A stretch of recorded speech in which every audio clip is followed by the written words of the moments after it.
Hi, and welcome to Strings and Threads. I'm Heather, and I'm so glad you're here.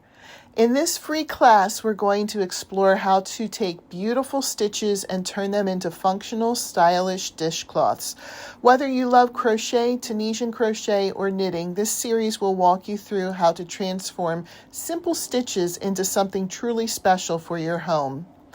Each video will focus on a different craft, one for Tunisian crochet, one for knitting, and one for traditional crochet, but they're all designed around the same idea, helping you build confidence in using stitches creatively and designing projects you'll love.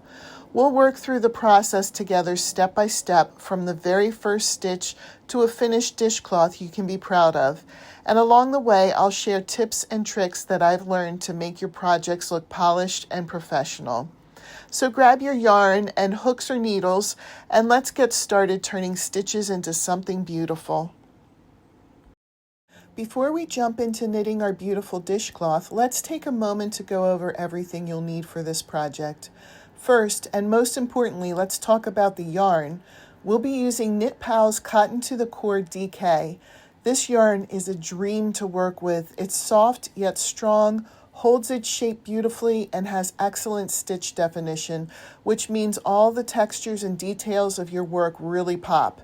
It's also absorbent and durable, which makes it perfect for functional projects like dishcloths that will be used and washed often.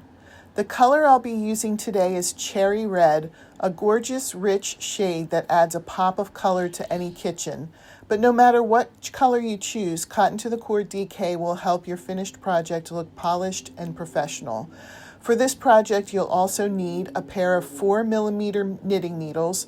I'm using 16-inch circular needles, but straight needles in the same size will work just as well.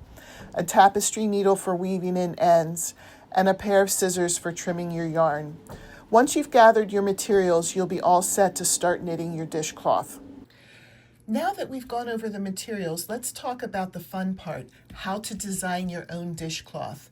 One of the best things about dishcloths is that they're small projects with endless creative possibilities. You can take even the simplest stitch and turn it into something special, or you can combine stitches to create really unique designs and textures. When you're designing a dishcloth, the first thing to think about is texture. Since dishcloths are meant to scrub and absorb, stitches that create bumps, ridges, or raised surfaces tend to work best. Some of my favorite classic stitches that look beautiful on their own are garter stitch.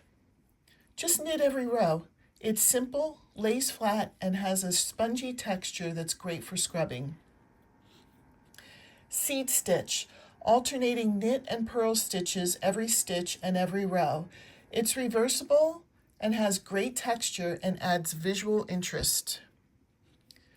Moss stitch, similar to seed stitch but repeated over 2 rows, creating a slightly larger textured pattern. Ribbing patterns like knit 2, purl 2, or knit 3, purl 1, which gives a stretchy ridge texture that also looks polished and classic.